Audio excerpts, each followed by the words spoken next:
A 62-year-old crossdresser was beheaded in a sex hotel. The murderer was a 29-year-old girl. The family lived with the head until he rotted in the bathtub. What's more unexpected is that several twists and turns in the investigation. What is the connection between the seemingly unrelated two? Is it related to the man's special hobby? Let's walk into this Japanese bizarre case that is more magical than a movie.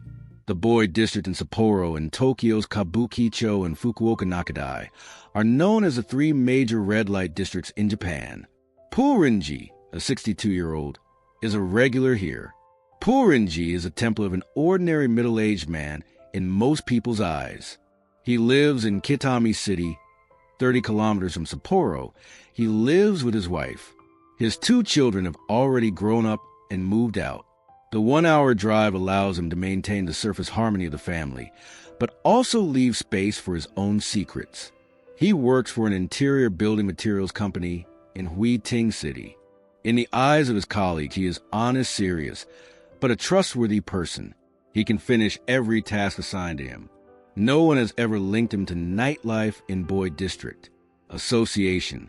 But since the beginning of 2023, Turinji's weekends have a fixed schedule. Hiding in the bedroom, he rummaged under the bed and found a box full of cosmetics.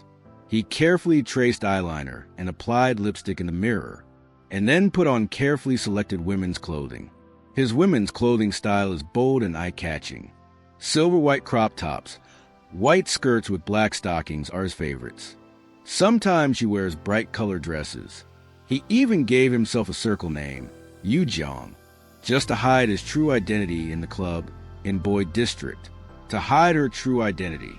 On July 1st, 2023, on Saturday afternoon, a holiday, Purinji finished dressing up as a woman, as usual. He didn't tell his wife where he was going and drove away from Whittier City alone, and went to Hakuba District, Sapporo. That afternoon, a club in Boyd District was going to hold a large disco dance. Most of the participants were middle-aged people aged 40 to 60. Turinji had been looking forward to this dance for a long time. At 3:00 p.m., he arrived at the venue early. His silver midriff-bearing outfit stood out in the crowd. The silver backpack carried makeup supplies. He skillfully greeted familiar nightclub staff, completely free from the restraint at the building materials factory.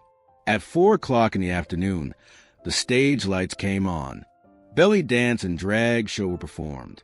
The cheers of the crowd and the rhythm of the music intertwined. Purenzi twisted his body with the crowd, enjoying the thrill of this identity switch. The dance lasted until 10:00 in the evening. Purinji took photos with several new friends, and then drove away from the club alone. But he didn't go home. Instead, he drove to a nearby couple hotel. He had already agreed to meet an acquaintance here. The name of this couple hotel is Let's, with 7 floors. There is a prominent hotel sign hanging between the second-floor windows. It's unremarkable during the day, but at night, it gives off an ambiguous vibe.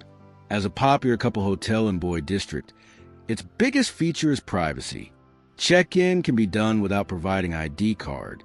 This also makes it difficult to identify the person difficulty. At 10:30 p.m., Purenzi was dressed as a woman, waited at the intersection near the hotel for the appointed person. A young woman in her 20s, she was thin, about 150 to 160 centimeters, almost 10 centimeters shorter than Purenzi.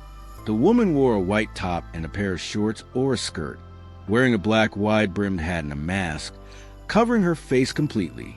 Sure, only a few strands of golden hair could be seen from the brim. She was dragging a large black suitcase.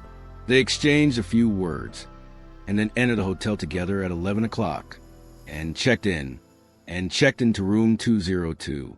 The hotel staff later recalled that they thought they were strangers and came here for the first time, and the woman's outfit was a bit strange. But Boyd District is a complex place, and guests in strange costumes were not uncommon. Even 2 women staying in a couple hotel was not uncommon, so they didn't pay much attention. The woman's slender figure left a vague impression on the staff. 3 hours later, on July 2nd, from 1:30 to 2 a.m., the woman left the hotel alone. She had changed into a different outfit. She wore a black coat, wearing black pants and boots. She still wore a black hat and mask. She was dragging a large black suitcase. There was a distinct bulge on her back, as if she was hiding a backpack. The hotel staff saw her leave in a hurry, without saying a word, and she walked towards the hotel gate without looking back. The surveillance footage shows that she turned right after going out, walked south for a while at the first intersection, and stopped near the hotel parking lot for a moment, as if observing the surrounding environment. Then she turned around and returned to the hotel gate. Then she disappeared in the blind spot of the camera. It was 3 o'clock in the afternoon on July 2nd. 13 hours had passed since the woman left. Room 202 had not checked out or renewed. The hotel front desk realized something was wrong and informed the room department staff Song Yixieng Tai to check it to clean up. Song Yixieng Tai knocked on the door many times, so he had to use a spare key to open the door. He walked into the bedroom area. The area was clean, and the sheets showed no signs of being disturbed. In the cabinet next to the sofa, and the toothbrush and tissue were not unpacked. It was as if no one had lived there. After seeing the clean environment, he thought the guest had already left. He was about to turn to the bathroom to clean. He caught a glimpse of a figure by the bathtub. A naked person was kneeling in front of the bathtub, bowing his head towards the bathtub. Song Yixieng Tai initially thought the guest was resting, so he called out to the person a few times, but got no response. He hesitated to approach. He realized that the scene in front of him made his scalp go numb. The man's neck was empty and the head was gone. The bathtub was filled with blood. The body was already cold due to excessive blood loss. Song Yixieng Tai, who was terrified, he immediately called the department leader. The leader arrived and called the police immediately and called the emergency number. When the police and emergency personnel arrived at the scene, the entire room 202 was sealed off. The forensic doctor concluded, after a preliminary investigation, the victim was a male. The cause of death was hemorrhagic shock. There was only one fatal wound on his body, and there were no signs of resistance. It was speculated that his head was cut off after death. There were obvious cleaning marks at the scene. The victim's clothes, phone, ID card, and other items were not found. The identity cannot be directly confirmed. The messy fingerprints extracted from the room were mostly left by past guests. There was no match in the database. The hotel staff realized it at this time. The female guest they thought was actually the victim dressed as a woman. The servant's female attire caused a serious deviation in the initial identity judgment, and the woman who left alone naturally became the police's number one suspect. She was temporarily called Miss Two. The first turning point in the case happened on the night of July 3rd. Around 23 o'clock that night, the police station in Chitose, Hokkaido received a report call. The caller was Purenzi's wife. She said anxiously that her husband had been out since the afternoon of July 1st. He had never been in touch. The family had searched everywhere, but to no avail. During the interrogation, the police learned that on the day Patunzi disappeared, had gone Sapporo to attend a disco dance, and in the parking lot near the club, and found his car. At this time, the news of the headless man's body had spread in the local area. The hotel was only a few minutes' drive from the club, is only a few minutes' drive away. The police immediately linked the two incidents. Purenzi's wife mentioned that her husband had undergone appendicitis surgery with a scar on his abdomen. This detail completely matched the scar on the lower abdomen. To confirm his identity, the police went to Purenzi's home. They extracted his fingerprints. After comparing with the fingerprint of the corpse, officially confirmed that the headless male corpse in room 200 was the 62-year-old Purenzi. After confirming his identity, the police's investigation direction turned to his social relationships, and this investigation revealed more details of his double life. In the eyes of his colleagues and neighbors in Huiting City, Purenzi was an honest man. But the practitioners in Boyd District's nightclubs gave a very different description. Yu Jong is a regular customer here. He always appeared in women's clothing, but never interacted with men. Instead, he always chats up young girls. A lady who knows the bar revealed that clubs and bars in Boyd District have different entrance fees for men and women. The entrance fee for men is usually higher.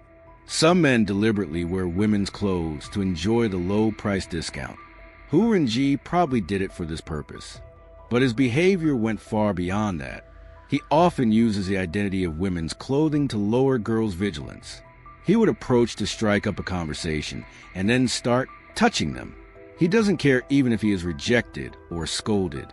There are also rumors that he had tricked a girl into a hotel for rape. The girl didn't call the police for fear of reputation loss. But this matter has already spread in the nightlife circle. 2 clubs even blacklisted him, explicitly refusing him entry. This information made the police realize that Hu Renji's murder was likely related to his harassment in nightclubs. And Miss AI might be one of the victims he harassed. The police re-examined the surveillance clues on clues from the surveillance cameras in the early morning and expanded the search scope. They not only checked the street surveillance near the hotel, they also contacted the taxi drivers who passed by that day and collected the driving recorder videos. Hard work pays off. At an intersection about 200 meters from the hotel, the police found a suspicious white car. At 2:15 a.m. on July 2nd, that is 15 minutes after Miss AI left the hotel, she got on the car. Then the car drove away from the scene.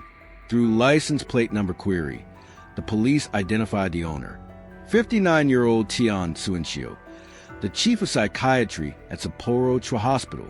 The identity behind this name made the case showed a stark contrast between decency and darkness.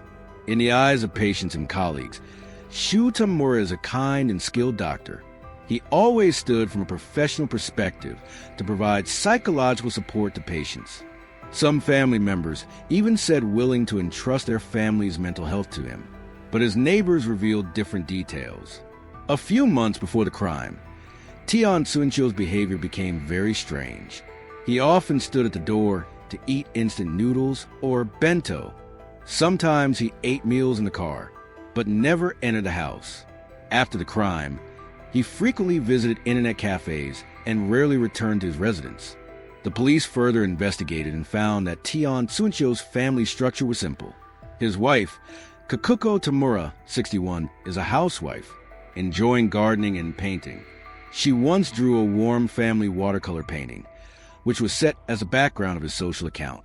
The only daughter, Tian Siwen Lu Nai, 29 years old, she dropped out of high school and lived at home.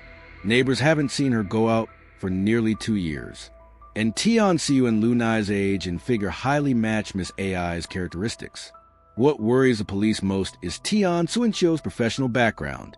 He graduated from Asahikawa Medical University, and he had excellent grades in college. He originally aspired to become a surgeon, but in his first clinical surgery, he had to switch to psychiatry due to blood phobia, and eventually became a psychiatrist. This experience means that he has mastered surgical anatomy knowledge and be capable of performing and other difficult operations. This explains the police's initial doubts. How could a petite woman, how could a thin woman alone kill an adult man, and the on-site cleaning? Tian Suinchio's existence made the possibility of joint crime emerge. To verify the speculation, the police checked Tamura's credit card spending records. They found that on the morning of July 1st, he had bought a series of items. At a large retail mall, he bought a series of items. Knives, saws, suitcases, handcuffs, and a golden wig. This wig was exactly the same as the golden hair, completely consistent. The chain of evidence gradually became complete. The police immediately applied to the court for a search warrant. On the early morning of July 24th, in Tamura's house in Higashi Ward of Sapporo and an internet cafe, Lu Nan, Shu Tamura, and Tian Siu and Hao Zi, who was later implicated. The search of the Tamura's house became the most terrifying part of the case. This is a 3-story single-family house. The house's outer walls are white. The open-air balcony was filled with green plants. It looked neat and cozy. But after opening the door, the interior of the house contrasted sharply with the outside. Boxes and garbage were piled everywhere, and clutter scattered everywhere. In the air, there was a smell of a mixture of stench and decay. Obviously, it hadn't been cleaned for a long time. The police found in the living room on the first floor Miss A.I.'s black suitcase, used that day, a black coat and a golden wig, and a saw with bloodstains and handcuffs. They went upstairs along the stairs. When approaching the bathroom, the stench became stronger. Several police officers pushed open the bathroom door. They saw a circular object placed next to the bathtub. After confirmation, it was the head of the servant. The head's tissue had severely rotted at this time. The right eye was dug out and placed in a glass jar. The tongue was cut off and put in another glass jar. The skin also had traces of forced separation. It looked like a terrifying human specimen. The forensic doctor later confirmed that the cutting marks on these organs were rough, more like the work of non-professionals. This echoes Tamura's background of fainting at blood, which further increased the suspicion of Tian Siun Lu Nai. During the arrest of the case, Tanamura Runa's confession added a layer of confusion to the case. He admitted to killing the servant Ji, but claimed that he was not the one who committed the crime. He said he suffered from multiple personality disorder. The dominant personality is quiet and gentle and doesn't talk much, while the other was grumpy and ferocious. That personality was the one who committed the murder, which had nothing to do with the current self. To support this claim, he mentioned that in primary school, he was bullied by classmates. He suddenly rushed at them with a knife. In high school, his condition worsened and he had to drop out. He has not worked since then and had little contact with the outside world. Tian Siun Lu Nai's grandfather also told the police he hadn't seen the Tian Siun family for 3 years. They only contacted by phone. He heard that his granddaughter was violated over a month ago. The matter has been resolved, suggesting that Honeysuckle's death was related to revenge. This statement quickly sparked discussions in Japanese society. Many people sympathized with Tamura's experience, believing that he was a victim fighting back, and even called for the law to consider his mental state and reduce the sentence. At that time, the public did not know that the sympathy would be completely overturned in subsequent trials. In January 2024, Tian Sunshio appeared in court as a witness for the first time. His testimony became the second important turning point in the case. At the trial, Tian Sunshio first bowed and apologized to the servant's family, admitting that he had done something irreversible. Then he recounted the real events before and after the crime. In June 2023, a month before the incident, Tian Siun Lu Nai, who had been unemployed for a long time, suddenly proposed to go to a nightclub. In a club in Boy District, he met Purenzi. The two quickly became familiar. They went to a couple hotel and had sex voluntarily. Afterwards, Tamura Runa found that Purenzi didn't take any safety measures, which made her very angry.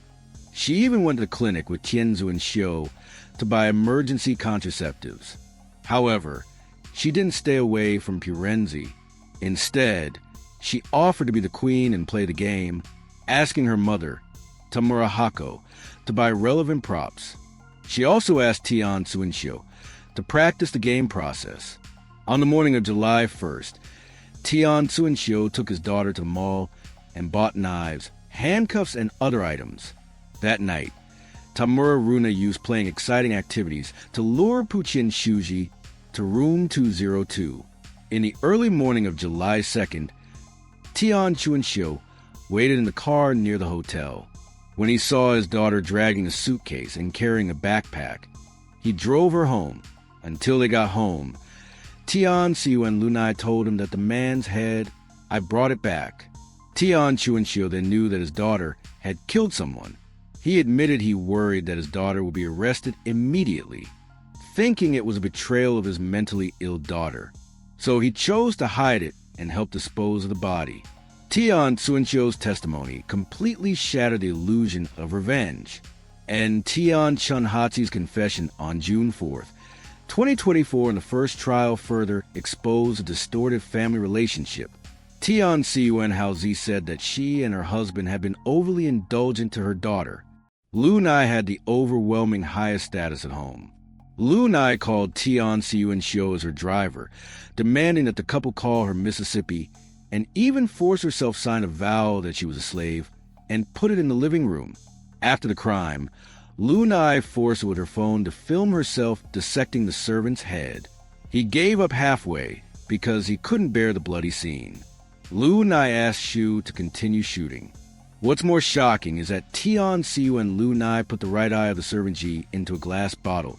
He showed it to his mother. Shinoda was furious because of Shinoda Kazuko's negative attitude. Tian Sunshio often ate at the door or in the car. He frequently stayed in internet cafes, not to avoid Purenzi, but because his daughter did not allow him to live at home. This seemingly decent family of psychiatrists is actually dominated by a mentally ill daughter dominated by a daughter with mental problems. All the key details of the case have been exposed. Tanaka Runa's multiple personality disorder claim was not accepted by the court. Tian Sunshio as psychiatrist failed to provide any medical evidence. Through hotel surveillance and suitcase weight analysis, excluded the possibility that Tian Sunshio assisting in the crime. The surveillance shows Lu Nai Tamura dragged the suitcase easily, and the size of the suitcase couldn't hold an adult male. Tian Sunshio's symptoms of blood phobia made it impossible for him to participate in the beheading finally. The police and prosecution confirmed that Tian Siuen Lu Nai was the core executor of the murder. He was dissatisfied with the servant system and did not take safety measures and planned the murder in advance. He treated the servant's body as a toy to satisfy his perverted desires. Tian Sunshio concealed the case by assisting his daughter, constituted the crime of assisting in murder. Tian Siuen Hao Zi was prosecuted for abandoning and destroying corpses, was also prosecuted. During the trial, the reaction of the victim's family has also become the focus of public discussion. Pu Renji's son denounced at the trial. After his father was beheaded, his head was disfigured, which is equivalent to being murdered 3 times. He couldn't accept his father's death in such a cruel way. But Pu Renji's wife always insisted that her husband was a good husband and father. Even though she knew 3 or 4 years ago she knew her husband would wear women's clothes to red light district, and knew that he occasionally stayed out at night and harassed women in women's clothing, but never thought to interfere. He was unwilling to change his evaluation. As of July 2024, the Sapporo District Court in Hokkaido has not made a final judgment. Tanaka Runa, Tanaka Shu, and Tanaka Koko are facing charges of murder, aiding and abetting murder, and other charges. This case started in July 2023 after a year of investigation and trial. Every progress of the case has been constantly breaking the public's cognition, from the tragedy of the female victim to the self-inflicted consequences of the harasser, from the justice of women's revenge to the venting of family perverts, from the disguise of decent doctors to the accomplices who condone crime. Every twist all questioned the bottom line of humanity. I also went, the light board is still flashing. The couple hotel is still open. But the terrifying scene in room 202, the human specimen in the Tamura's bathroom and the servant's body, the headless corpse have already become indelible shadows. That's all. Is the case content I want to share with you today. If you have other opinions on this case, please leave a message in the comments section. See you next time.